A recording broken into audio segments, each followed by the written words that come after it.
Shopping is hard, right? But I found a better way. Stitch Fix online personal styling makes it easy. I just give my stylist my size, style, and budget preferences. I order boxes when I want and how I want. No subscription required. And he sends just for me pieces, plus outfit recommendations and styling tips. I keep what works and send back the rest. It's so easy. Make style easy. Get started today at stitchfix.com/Spotify. That's stitchfix.com/Spotify. This episode is brought to you by LifeLock. Between two-factor authentication, strong passwords, and a VPN, you try to be in control of how your info is protected. But many other places also have it, and they might not be as careful. That's why LifeLock monitors hundreds of millions of data points a second for threats. If your identity is stolen, they'll fix it, guaranteed, or your money back. Save up to 40% your first year. Visit LifeLock.com/podcast for 40% off. Terms apply. Hey, it's on NBA Finals, Game 4. Thunder down 2-1 in a shocking fashion. If the Pacers somehow win this series, it will be the biggest surprise upset against the odds since the 2004 NBA Finals when the Pistons broke down the LA Lakers. I get it, the Thunder are still somehow favorites tonight. Well, I got my favorite man up here on the desk. That's Rick. Rick, how you doing, big dog? I am good. Whoa. Rick, your favorite? Whoa, you said it. You just said that. You say that every time. But you every see me, you say, I'm your main man. You just...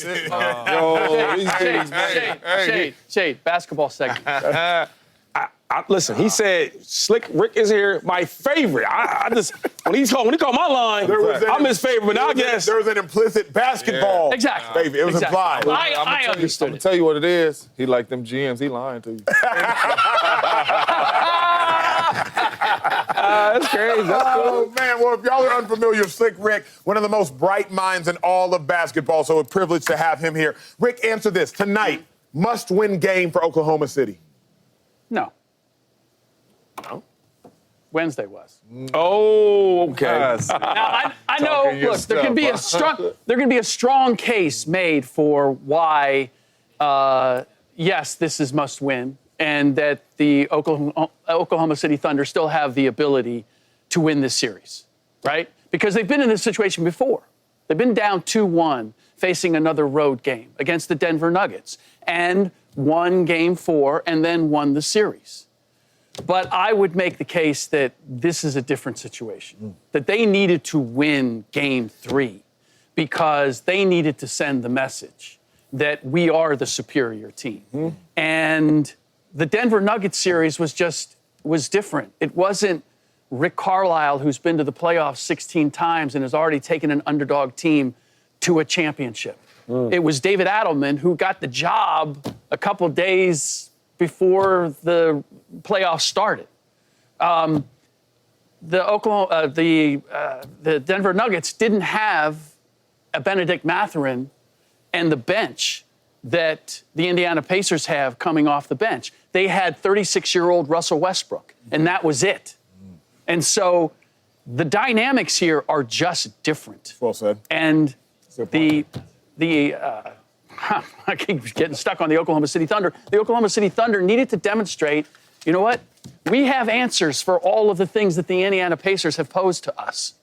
And so far, they have not. And they did that in the Denver series. I don't see them doing it here. That's incredibly well said. I think they have to win tonight, but I would also agree they should have won Game 3. The Thunder aren't winning 3 games straight versus team. If the Thunder don't win tonight, then we have to start to question, are the Thunder actually a better team at this junction in time? Remember, the Pacers, I believe, have the second best record in all of basketball since January 12th, if I'm not mistaken. So it's not as though the Pacers, though the last 5 months of the season, aren't one of the best, if not the best teams in basketball. Furthermore, if the Thunder don't win tonight, they got to beat a team 3 times in a row that hasn't lost 2 times in a row since March 10th. If the Thunder don't win tonight, you got to beat a team 3 times in a row that hasn't lost to you at home yet, and you got to find a way to beat them at home. You got to find a way to beat a team in a place you haven't beat a team, but that team has already beat you at your crib. So not only in my mind do the Thunder have to win tonight because you're not coming back from down 3-1. LeBron James is not there. But you got to win tonight because how in the world are you going to muster up 3 victories? You haven't even had a weird thing happen yet. When you talk to coaches, they always say, can you deal with momentum swings? Can you deal with random events? And can you deal with adversity? A random event, Shai Gilgeous-Alexander catching a cramp and missing a half a quarter. A random event, Chet Holmgren getting elbowed in the face and having to go to the locker room for maybe 6 to 8 minutes of game time. A random event, J-Dub, something happening, and you haven't even had that random event happen in the series just yet. If the Thunder don't win tonight, you better expect that's going to happen at some point in time. You're not coming back from down 3 straight. Woo. Well, they got to win. They better win. They should have won. They should have won. Yep. All of that. This is a must-win. If you go down 3-1, it's over. And you have wasted an opportunity to win a championship, Shay. And who knows if you will get back here. Because we always talk about these dynasties and people getting back here and all that. Well, the dynasties, you got to win the ones that you are supposed to win. You guys are clearly better than this basketball team, and if you lose this game, you're not coming back down 3-1, and you have lost the chance at a championship. And we all know how teams get better and better and better each and every offseason, adding players. Who says you're going to get back to this situation? And who says it's going to be a team that you're clearly better than? It could be a Jason Tatum and JB Boston Celtics team that could have been here healthy. If they go down 3-1 in this must-win, it is over. And they have wasted a chance to win a championship because it is going to be extremely hard to get back. So they better win this game, and they better find a way to win this series because they don't want to lose this opportunity out on this championship. Burn the ships, James. Burn the ships. We ain't leaving unless we win. That's it. But look, we not leaving in the air unless we get a dub. Either we win or we stay here. That's it. Right? So listen, if you go down 3-1, it's a must win. It's over. How you coming back from that? LeBron James is 40, and he's not getting no Pacers uniform. Correct. So how you going to come back? And another thing is, we talk about stats all the time here, more y'all than me. So I'm going to give you some stats, right? I like to be like y'all sometimes. I'm like, y'all my favorites. The Thunder haven't lost back-to-back games in this playoffs yet. Yep. So, we the better team. We've been leading every game this series. We've been leading until the fourth quarter. So we can have the lead. We can really beat these boys. We a better team, got the better player. What we talking about? Thunder. Listen, you want a chance? You got to win tonight. I know Slick said the message was Wednesday, but it's Friday. And it's Happy Father's Day Friday. So if you want some happy fathers in the building, you better win. Gotta win. I also think reality might slap them in the face very quickly if you don't win tonight. Because we keep uttering this one thing that might be the biggest lie that's been told on television in the new year, the Thunder are the better team. The Thunder lose tonight, they not the better team. They not. It's like, it was my junior year in college. It's a true story. My first 2 years in college, we only lost 2 games. My first year, we go to the Fiesta Bowl. We play Ohio State, Beanie Wells, and that team, we beat them. My second year, we lose 1 game during the regular season. No, we lose no games during the regular season. Go to the national championship game, we face Alabama, Julio Jones, Mark Ingram, all them. So by my third year in college, I don't know how to lose. All we do at Texas is win at the time. Right. So we come out, we start out 3-1. We're like, okay, 1 loss, you can still go to a national championship. It's not a big deal. After about 4 games, we got 2 losses. 2 losses, you can still find a way to go to a national championship. We just need Ohio State to lose here, Alabama lose there. We get 3 losses. It's over. It's going to be tough. It's going to be tough to go to a national championship game, but, we can still win the Big 12. We get 4 losses. I mean, we can still win the Big 12 if Oklahoma loses here, if Nebraska loses here. We get 5 losses. It's a wrap. Okay, we got to make sure we can make a bowl game. We got to make sure we can make a bowl. We get 6 losses. Okay, it's fine, though. We can still make a bowl game. We get that 7th loss, we start looking. Well, there is a new rule that suggests you can make a bowl game with 7 losses if enough teams are academically ineligible. I say all that to say, eventually the truth just gonna hit you. The truth just gonna hit you. We keep saying, okay, down 0-1, the Thunder the better team. Okay, it's 1-1, Thunder the better team. Down 2-1, the Thunder the better team. Down 3-1, eventually the truth just has to hit that the Thunder are not the better team. And if they go down 3-1, that truth is going to slap all of us in the face. Look, here's the reality. And I know we're slow to admit it because it's really hard to juxtapose what the Oklahoma City Thunder have done to this point, what they did to the regular season. And then you look over at the Indiana Pacers and you're like, who's your star? Like, what are we talking about? Like, to my man Shady's point, what are we talking about? What are we talking about? Like, this is the Oklahoma City Thunder. We have to accept the reality of what the Indiana Pacers showed us because they are simply a different team and a different championship caliber team than we've seen before. They are built on their depth and versatility. And it's not just Benedict Mathurin coming off the bench. It's Obi Toppin. It's T.J. McConnell. Like, we're looking at those names and we're like, what are you talking about? That's like, what I'm saying. what's the deal, right? But these boys at home versus what the Oklahoma City Thunder have, like, I'm now looking at the Oklahoma City Thunder already in a different frame. And What frame is that? Hold on, I can't skate past that. What frame are you looking at the Oklahoma City Thunder now? They are a really good team, a really young team that still has some growth and lessons to learn. And they are learning them right now. Mark Dagnall at the head of the list. Rick Carlisle has presented challenges and changes in this series that Mark Dagnall, in looking at his roster, what are his answers? What are his answers? What are you going to get out of who are you looking to take some of the burden off of Shai Gilgeous-Alexander and Chet Holmgren and Jalen Williams, your big three? Because what I saw was guys that were exhausted by the fourth quarter. And Shady has said, yes, Oklahoma City has demonstrated that they are the better team through 3 quarters every single game, right?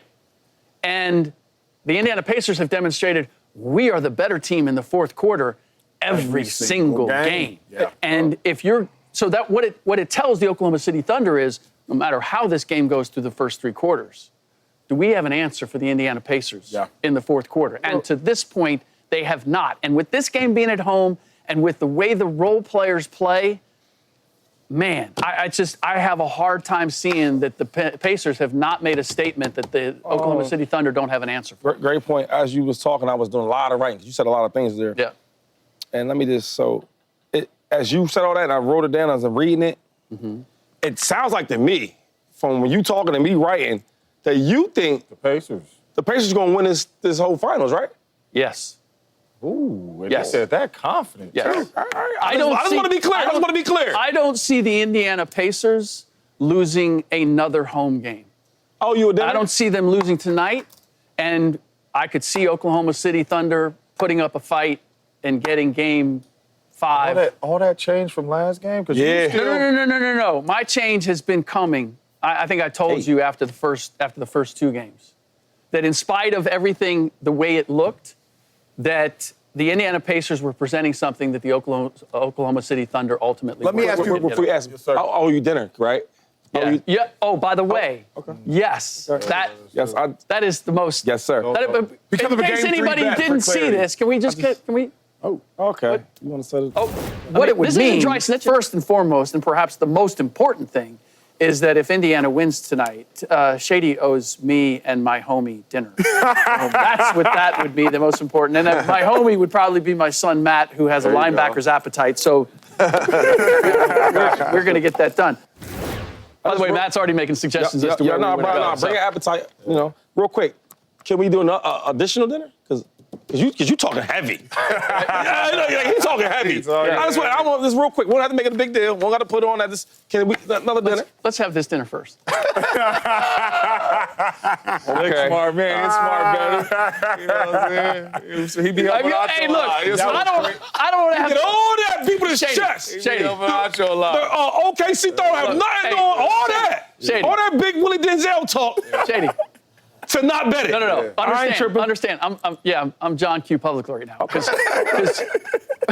if I had to go to Matt and say, hey, look, about that dinner, yeah, we lost that one. And it's Father's Day on Sunday, so I ain't bringing that home. That dinner's that's in concrete. I owe you that. That's there. Yes. So you can get your dinner first. Yeah. Eat good, live We're gonna do good, that. drink good. Have a great time.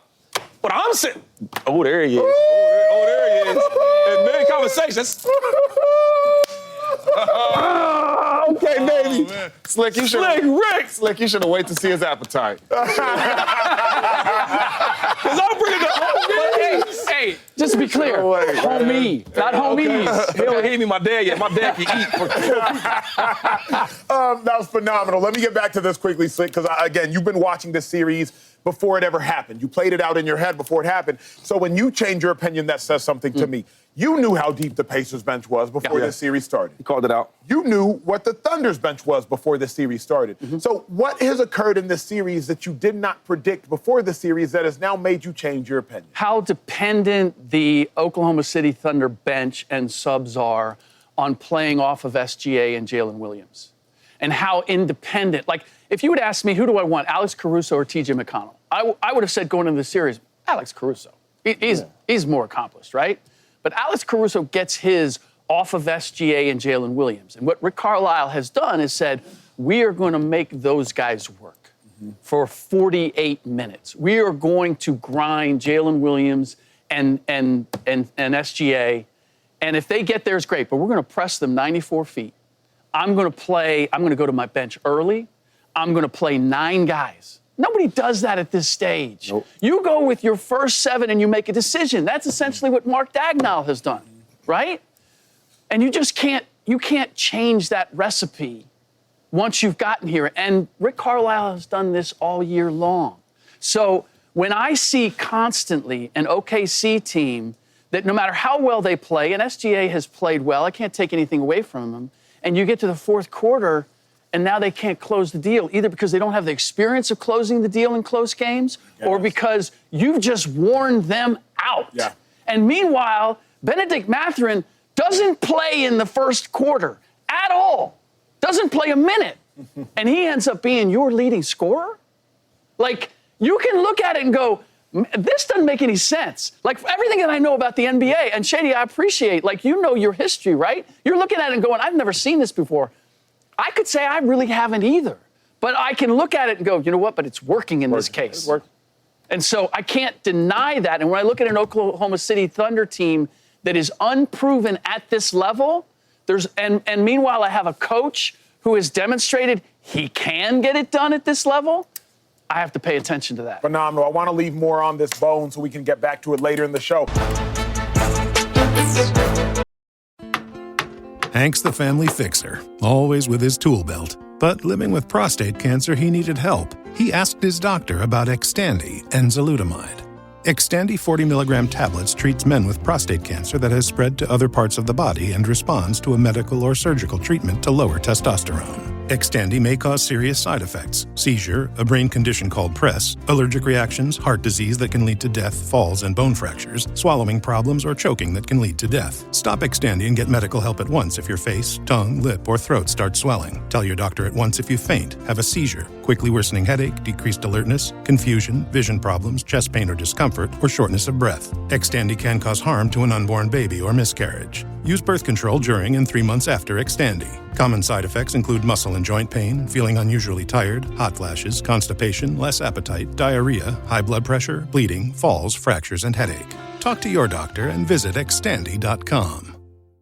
Aaron Rodgers. Rodgers finished minicamp with his new team, and the buildup in Pittsburgh is only growing. The Steelers quarterback coach, he praised Rodgers, saying, quote, I still think he's at the top of his game. Hey, what? Nah, because I know we hyping everybody up. I was saying they gonna hype my chair up.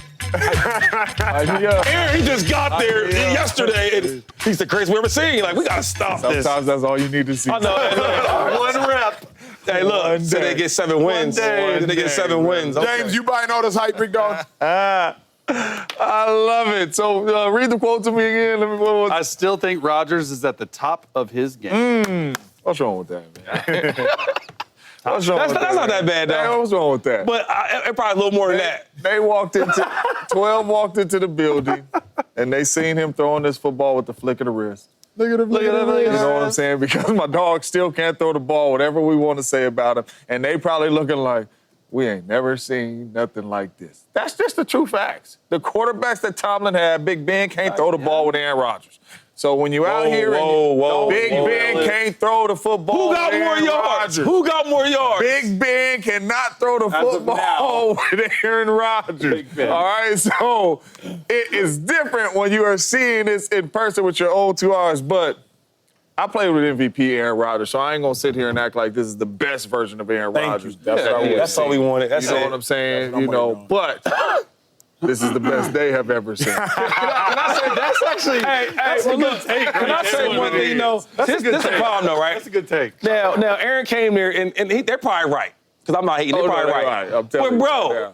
the owner don't know nobody in the quarterback room but Seth Rudolph, because he played here for years. You know, Raj. You know what I'm saying? So, okay, who the quarterbacks? Don't look. Who the quarterbacks? Rodgers. Uh-huh. Rudolph. Will Howard. Yep. Okay. And Skylar Thompson. What are they numbers? Mason Rudolph is 2. Okay, I don't know. Aaron Rodgers is 8. Uh-huh. Will Howard is 17. It's a team number. Is it 17? It's a team number. 18. Oh, he's 18. All right, I'm wrong. You see what I'm saying? So to hear that coach say that, he in a room full of guys he don't even know. He trying to learn the names himself. But it is. He'll take looking back. It's gonna look different. Number 18, great pass. Come on, man. Stop. James, I think you got it right at the end. The reason I'm not buying none of the hype is you played with MVP Aaron Rodgers. I played against him. Aaron Rodgers at the top of his game, I would suggest, is probably better than any quarterback in the history of the National Football League. And this ain't that. Aaron Rodgers had 48 touchdowns and 5 interceptions. Yeah. Those are sci-fi stats. Yeah. That is Madden shady on rookie. Like on rookie. This is crazy. On rookie. Like Aaron Rodgers' best. Championships right now. Not talking chips. This ain't great, bro. No, I can't. We can't He's greater than great. You just said, hold up, man. I'm about to mess the whole block up. Mess it up. Do what you got to do. They're going to be mad at me. I don't want them to be mad at me. You just sat here and told the whole world that Aaron Rodgers at his best is the greatest quarterback. Aaron Rodgers' best is probably better than anybody's best. Like when he's Aaron Rodgers' best is probably the hype. You really can't argue that. You really can't, Shady. You can try. You can fight. You can do all you want. I don't disagree with that. It's never impossible to disagree It's something in the Fox water. How though? Tell me how. Aaron Rodgers. At his best, he's only been to the Super Bowl one time. There's nobody. If you so great, just hear me out for a second. You going straight to championships. He's not talking championships right now. What are we doing this for? I said the greatest. At his best, at the pinnacle of Aaron Rodgers, I don't think anybody can touch him. He's throwing the ball. But the reason I say that is to say, right now, that's not that Aaron Rodgers. Yeah. That's what I'm trying to say. Yeah. Because I don't think anybody is as good at Aaron Rodgers at his best, including Aaron Rodgers at 41. Mm-hmm. Like 31-year-old Aaron Rodgers was something different. 36. Aaron Rodgers had 48 touchdowns and 5 interceptions. People at home, come on, man, just go relive those moments. Because Aaron Rodgers can't even do that. Because you could have said that without the other stuff. That was a great take. That was a great take. Minus the greatest. That stuff was bad. Let me answer a question. Y'all trying to. It's Friday. It's Happy Father's Day weekend, and y'all trying to. Don't let him amp you up. Don't let him amp you up. Pissing me off on his freaking death. I'm sorry about that. All right, let me get focused. Buying the Rodgers hype. I'm not buying the hype. I haven't been buying the hype for the last 4 or 5 years. Fair. As much as great as he is, a lot of things he's accomplished, the results are the results. Can you say last 3 years?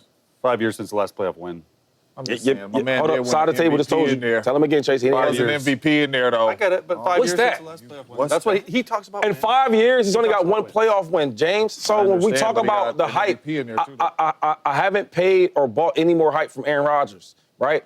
And you know what kind of showed me that? Is when my last year with the Bucs in 2020, he was the man still. They had the number 1 seed, right? I'm like, damn, they got A-Rod still, and they got all these great players. And then when we played him, we beat him, right? And I'm like, man, we beat Aaron Rodgers. And then I look at his career. He's an underachiever for real, if we want to talk about it. All he does is play great in the regular season.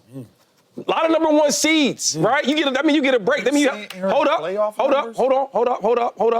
Hold up, because you've been biased like always. No, it ain't biased when you look at that man numbers. Every top quarterback we talk about that's GOATs, majority of them guys, they at least been to Super Bowl more than once.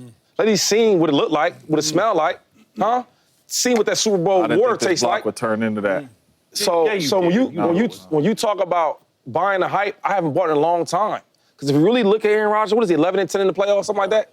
You tell how great that is. Yeah. So for you to be one of the greatest passers of all time, for you to have the most talented of all time, for you to say at your best, there's nobody close to you, right? Yeah. But when we look at who you really are as a quarterback, you're a talented guy, but don't get it done. But let's not in the act playoffs. Like Aaron Rodgers did not ball in those playoff games. Aaron Rodgers' numbers in the playoffs is phenomenal, dog. Yes, 45 touchdowns, 13 interceptions, 5,894 yards over a 17-game season. That would be 35 touchdowns, 10 interceptions, and 45. Hold up, and 11 and I understand. Yeah, you can't. I but see, hold up. but it ain't him, what I'm not going to let him do. What I'm not going to let him do, right, let him do it. is take away stats and wins. That's all the game for a quarterback. If you have a quarterback that plays, now check these numbers, because you're a numbers guy, right? Because you won't tell me numbers. Check numbers. Quarterbacks that play well in the playoffs, that put numbers up, 9 times out of 10, they win, dog. They win. That probably is right. I know but it's right. They fault. You can't look at the way Aaron Rodgers has played in the playoffs and say that the Aaron Rodgers in the regular season winning MVPs is not that guy in the playoffs. He's the same guy is what I'm trying to get you to understand. Is it equal in wins and all that for playoffs? No, but what I'm saying is he doesn't change. He doesn't do a Dak Prescott. Aaron Rodgers goes crazy in the playoffs, too, and plays well. Does that mean that Tom Brady didn't beat him and he's lost some of these on onside kicks not being recovered? Yes. But Aaron in the playoffs is the same MVP Aaron Rodgers in the regular season, dog. Who's Aaron better than? He's better than. Who's he better than in your eyes? Because you say Aaron the greatest in my eyes, so you can argue with somebody else. That's why I can't even. See, that's what I'm saying. It's a playful take. This is joking. We joking. What I see, we having a good time on the show. He joking. Aaron Rodgers is the greatest quarterback to touch that football. So, brother has won, what, 2 playoff games twice? Zero. How long he's been playing? I'm sorry, he's been in a long time. I don't care if he runs 0 games. 20 years, Matt, correct? 20 years? He's 41, So he's been playing for 20 years. 2 decades. And all them years have been so great, like James said, 4 MVPs and all that, 20 years. He's only won 2 playoff games consecutively, back to back. Like, I'm gonna go to this playoffs, I'm gonna win 2 games. And what I'm It happened twice. What I'm telling you, he's only won 2 playoff games. His team failed. Think about that, though. His team failed. But what I'm saying is, they got the number 1. Whoa. Team failed, real quick. You talking about teams? He's had number 1 seeds. That means they're really good teams. I've been on some of them teams. Whatever it is. And we failed. But what I'm not, we failed. We didn't play well. But That's a great answer. I'm telling you is the same Aaron Rodgers that wins those MVPs shows up in the playoffs. That's all I'm saying. Well, we'll grade him different. Because when all the greats, from the Bradys, from the Peyton Mannings, from the John Elways, from the LeBron James, from the Michael Jordans, when they failed in the playoffs, we didn't say, well, we failed them. The team, no. The superstar, the main guy, the MVPs. And that's what we do blame. You ain't blaming him today. I was on the team. That's why I'm going to blame us. The world, they blame him. Come on, man. Homeboy and that's why you had that take right there, not knowing he go crazy in the playoffs. I knew that. My turn. Oh, is we still going? Take us to commercial. No, I'll be quick because that was cinema right there. I loved it. I loved the back and forth. I tend to be more on maybe James's side because I texted with said quarterback coach, Tom Arth. I forgot he was a quarterback coach there until a couple days ago. I was with him for 2 years in L.A., and he's buying the hype, to say the least. Like everything from on the field to off the field stuff. And I went on to ask him a little bit more, like, what stands out? What, like, all this stuff, right? And he even said it in the article, so it's nothing that's not out there. I'm not, like, state secrets or anything like that. He said, Aaron Rodgers has 4 main gifts as a quarterback. I said, oh, okay. Like, what are they? And this is what he said in the article. He said, arm talent, athleticism, his release, and his intelligence. And I would agree that all 4 of those things have made Aaron Rodgers one of the greatest of all times. And the only one of those 4 things that I've seen on film declining a little bit, athleticism. He's not scrambling outside the pocket. Achilles hurt. But when you look at his arm talent, his release, and his intelligence, I would agree. This is one of the better quarterbacks, I think probably the best quarterback that Pittsburgh has had. I don't know if he's going to play like that, but in shorts and in, PJs, as Deuce Staley would call it, I think it's worth buying the hype. Can I ask you a question before you go? Yes, you can. Would you say, so all them things you said, it sounds really, really good, really, really great player. If you didn't know the name, his name was, give me a good brother's name. James Jones. James Jones, right? And all those stats you said, how great he is, the flick of the wrist and smart and all that. And he played for 20 years, right? And you tell him all those numbers he had, all these stats, 4 VPs and all that. And you said he's only even seen the Super Bowl 1 time. What would you say about that? You say he's an overachiever, underachiever? I'm not talking to you. I'm talking to Chase. I'm here. I'm talking to you, Chase. Would you say overachiever or underachiever? Under. Say it, underachiever. Hey, if I said, give me a strong brother's Underachiever. name. No, give me, I want to do the whole thing. Let's go, Daquan. Who? Daquan what? Daquan Davis is. Yeah. Okay, well, all right. He said Daquan. So Daquan Davis, you said he had 4 MVPs and all these stats, right? And they said, yo, he's the best thrower you ever seen. He has the best arm. He's super smart and all that stuff. And I said, wait, but he's 11-10 in the playoffs, and he has only 1 Super Bowl appearance. Would you say overachiever or underachiever? Underachiever, sir. His team underachieved. Yo, I know. My final thing was that he's a great player, bro. He's a great talent. But we must say, yo, for all that stuff you said, how great you was, 11 in the playoffs, 1 Super Bowl appearance, underachiever. Ring me. One of the greatest. Ring me. And MVP. I like my brother's name better. This podcast is supported by Progressive, a leader in RV insurance. RVs are for sharing adventures with family, friends, and even your pets. So if you bring your cats and dogs along for the ride, you'll want Progressive RV insurance. They protect your cats and dogs like family by offering up to $1,000 in optional coverage for vet bills in case of an RV accident, making it a great companion for the responsible pet owner who loves to travel. See Progressive's other benefits and more when you quote RV insurance at Progressive.com today. Progressive Casualty Insurance Company and Affiliates. Pet injuries and additional coverage and subject to policy terms. Russell Wilson getting ready for his first season with the Giants, and he's already made a huge impression. His teammate Tyrone Tracy Jr. said, quote, he's a great leader. Phenomenal. Chase, what's more likely, though? Because one would stop the other from happening. Russell Wilson, he make the playoffs or that he loses his starting job? This is a difficult question, but I'm going to say he loses his starting job, and I don't like to say that certain guys are going to lose their starting job, but I just don't think that this team around him is good enough. And honestly, with Russell or without Russell, I'm not confident that this New York Giants team makes the playoffs. So if I'm backed into a corner here and I got to choose make playoffs or lose his job, I got to go with losing job. And it's simply, I'm going to be on the side of history on this one since 2020. On average, a quarterback drafted in the first round starts in week 3. Now, I don't think Jackson Dart will start in week 3. The two outsiders on that, Jordan Love, well, guess what? He was behind a future Hall of Famer. And the other one, J.J. McCarthy, last year, injury. He would have played, I believe, at some point last year. So I just don't know if Russell is at his very top of his career. I don't think this team is good enough around him. I think the NFC East is a really tough division. The Giants single-handedly have the toughest schedule in the NFL.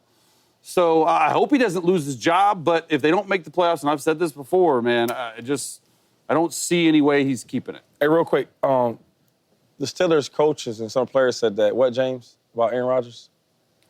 That he's special. No, they said he's the best Version of himself? best I've ever seen, right? Yeah, something. I forget the quote. You know what's crazy, though? You know what's even crazier about that?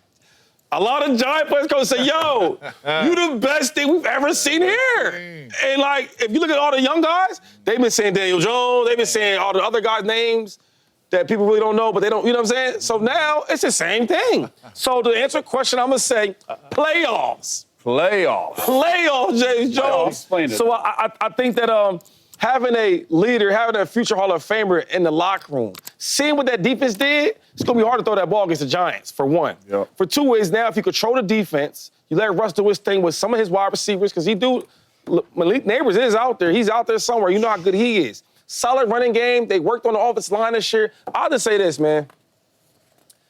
We don't think much about the Giants. It's always a team where they haven't been good, and then they have that good year. I think Dave Ball's a really good coach, and he has the right pieces. If you can take a team like with Daniel Jones to the playoffs, what you going to do with Russell Wilson? Playoffs, they going to get it. I love Russ, so I don't have to say it as begrudgingly as Chase. Ain't no way they're making the playoffs this year. I don't care who. I don't care. Take Aaron Rodgers on it. Ain't no way they're making the playoffs this year. No way they're making the playoffs this year. The Giants were the worst team in the NFC last year. Like, a quarterback is usually responsible for maybe like 4, 5, 6 wins. Even if Russ is responsible for 6 wins, it's still just a 9-win team. There's no way they're making the playoffs this year. And this ain't got nothing to do with Russell Wilson. Russell Wilson can play at a B-plus level, and I think they'll win 8 games, 9 games, and I would be happy for Russ if so, but there's just no way they're making the playoffs this year, and I don't want to, like, sell myself hope or a dream. I just don't see it. If you can tell me how, show me how, tell me why. I know that defense. I've studied that defense. That defense is not that good. The offense, comparatively, they're not that good. There's just no way. There's no way. How does he lose his job then? Because it's the question, right? So in more detail, right? Because you say that stat often. Quarterbacks drafted in the first round. I had to do a little more digging on it. Quarterbacks that are drafted pick 20 or later, on average, they start week 11. So I like the week 3 is a little aggressive because, like James brought up 3 weeks ago, Jackson Dart wasn't drafted in the top 5, but he was drafted in the top 25, maybe 26. Quarterbacks drafted 20 or later, but still in the first round, they do start, to Chase's point. They just don't start week 3. They start a little later. Yeah. I think Jackson Dart ends up starting by week 11, 12, 13, 14. Somehow, some way, he's going to start. That's just what it is. So, well, I've been high on the Giants up here. You guys I think you're on this side, man. have not been high on the Giants, but I think it's playoffs. And the main reason why I say that is because if you probably would have had that same take, you two both, if I would have told you the Commanders is going to the playoffs and the NFC Championship last, because they did. 1,000%. They did have the number 2 pick. Talk to him, James. Yeah, you know what I mean? So they wasn't that good of a football team either, right? But they found a way to get in there. Probably would have had the same take if I said, hey, man, here come Bo Nix to the Denver Broncos, and they going to go to the playoffs. We would not have picked the Denver Broncos to go to the playoffs last year, especially coming off a year that he had. All I'm saying is you get a quarterback in there that I believe in, Russell Wilson, is going to be extremely good under Brian Daboll. I think this defense is going to be elite. I think this defense is going to be elite? better. What's elite mean? Elite means that they are going to be getting after the passer at a high level, and they are going to be going to be taking the football away. That's not what elite means, James. They're going to be top 3? Because elite top is five. Top 5. They're going to be a top 5. I'll just say top Giants team. They'll be a top 10 defense. That's not elite. That's top 32%. Versus the Eagles That's and the Commanders. Top 32%. Wait, That's not elite. But when you play, go ahead. If you play in the NFL and we say, we're going to get the top 10 defense, you're like, okay. That's not elite. That's good. That's top 32%. That's not one out of every 3. That's elite. That's real good, though. That's good. You can say real good. That's good. I'll give you real good. That's good. I give them real good. So hold on then real quick, because I'm just saying they're going to elite good. I'm just saying they're going to be a good defense. They're going to put pressure on the quarterback. They're going to turn the ball over. That's what I'm. So you no for real. You tell me elite defense. What is an elite defense? The Eagles were an elite defense. That's the best defense in football. Correct. The Ravens Chargers and Broncos ended up being like an elite. Even that's hard. The Eagles were an elite defense last year. Everybody else was kind of, they were cool. The Niners weren't even elite. The Niners 2 years ago weren't elite. Elite is reserved for elite. Elite. You can't just say the Giants. These weak little Giants. Really good's cool. Say good. Not even really. I'm taking top 10. I think you're just hearing the elite and think we're saying it's they're going to be the number 1 defense in football, Ray Lewis type defense. No, I'm saying they're going to be a top 10 good defense. That's a good defense. Top 10 is a good defense. If you top 10 defensively, listen, they got 3, 4 really good defensive linemen. Well, that doesn't make a good defense. They were, 26? That's where you start at defense. You get after the quarterback. Well, that's why you play the game, man. Last year, like James just said, if you'd have said that about Commanders, you got to say no. Because they're going to be up. Of course not. And they're not going to be up because of Russ. But you know what's going to happen? What? It happens all the time. I really believe that. Y'all going to be over here.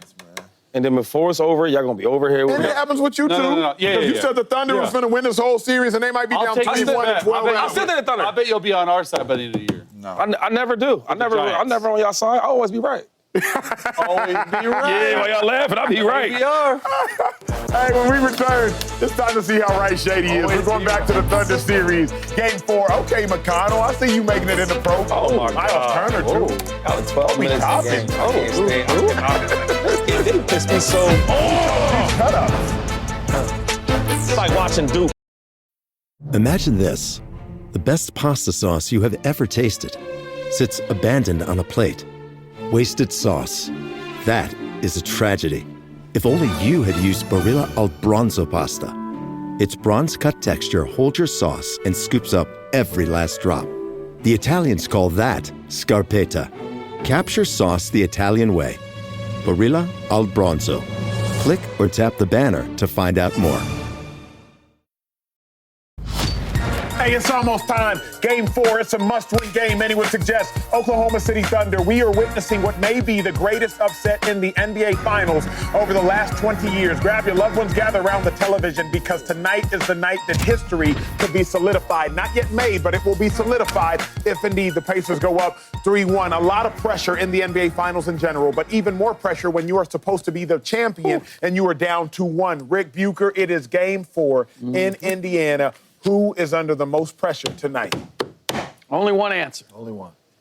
Oklahoma City Thunder head coach, Mark Daigneault. Talk about Rick that. Carlisle has been out-coaching you throughout this series. You made a preemptive move that looks like a very questionable one when you changed up your roster coming in to game one. Yeah. And now you need an answer. You need to do something. You need to make an adjustment. Is it taking Cason Wallace back to your second unit because he was effective there and bringing Isaiah Hartenstein back into the starting lineup?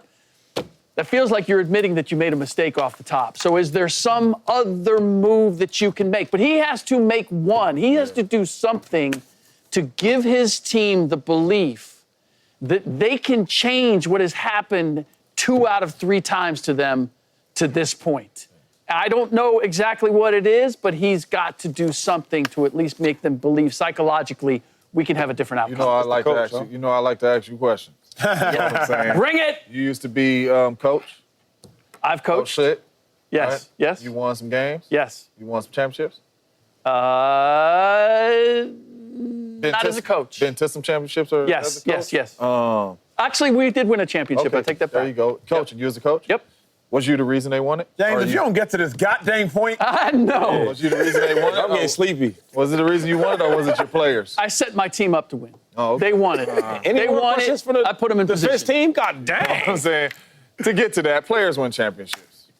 Coach could talk all he want. He could get up in here. He could have the greatest speech. He could say, we going to this lineup. Which lineup do y'all want to go to? You want me to start Acho? You want me to start Shady? What play do you want to run first? The players got to win the championships. And you have a superstar player, and he has been balling, but that's just what comes with a superstar player.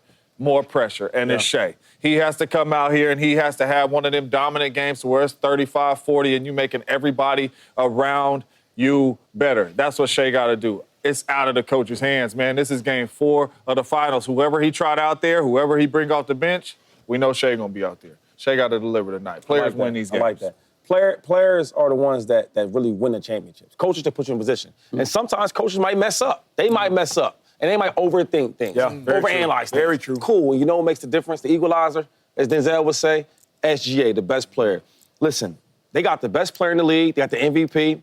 First team All-NBA. Whatever you need, I'm going to give you that. So when you talk about pressure tonight, put the pressure on me. Don't give it to the guy on the bench. Don't give it to my number 2 guy. Don't give it to my coach. Give it to me. You got a guy like him, when they win championships, you look at the history of it, it's guys like him, if you get down, I'm going to want to make it right. SGA, make that thing right tonight. Simple, SGA. It's SGA for all the reasons they've all said. SGA is the best player. You got to go out there and show you're the best player. I love your Dagnall point. We'll get to that more momentarily. But if we're being hypercritical, which we have to be because SGA has earned that right, they could be up 2-1 if not for SGA missing the shot at the end of game 1. Like that. So, like, if SGA's probably thinking to himself, no, SGA's elite. Tom Brady can throw for 500 yards, but if he throws a pick, he's probably going to want that pick back. Shady can rush for 280, but if he fumbles the ball at the goal line, he's going to want that back.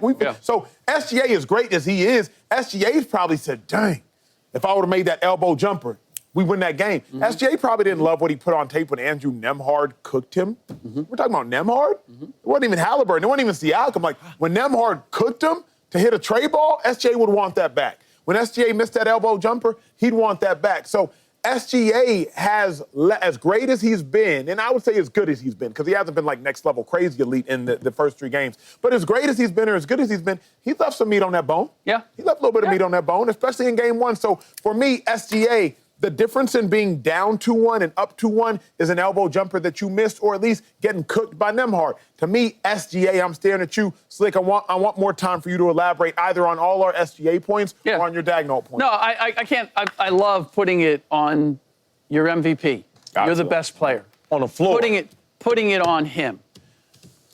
He's done pretty well to this point, and I believe that the lopsidedness of this series so far is not with what SGA hasn't been able to do.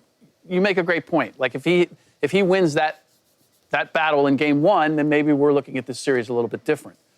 But I just think that the difference between the coaching has been so drastic. I'm not expecting Mark Dagnall to make a move that suddenly changes the dynamic here. But show me that you can do something. Show me that you can put your guys in position and make your guys believe. Make SGA believe, all right, he's going to put me in position to go get this. Because the reality is he wasn't in position to go get this in this last game. He was in game 1. But this thing seems to be running in another direction where Carlisle, now the offense is flowing in a way that it didn't at the beginning. It seems like Carlisle keeps adding to the adjustments that he's making that Daigneault hasn't had an answer for. And I totally understand why this would be lopsided. Rick Carlisle has already won a championship with an underdog team. He's been to the playoffs 16 times. Mark Daigneault is a fifth-year head coach who's this is his second playoff appearance. That he's at a disadvantage is completely understandable. But you got the best team. Come on, Jay. You got the most talent. You got the best player. Gonzaga Bulldogs beat you, man. Let's go. Put SGA in position to win this game. The Wisconsin That's Badgers. That's what I want to see from Mark Daigneault.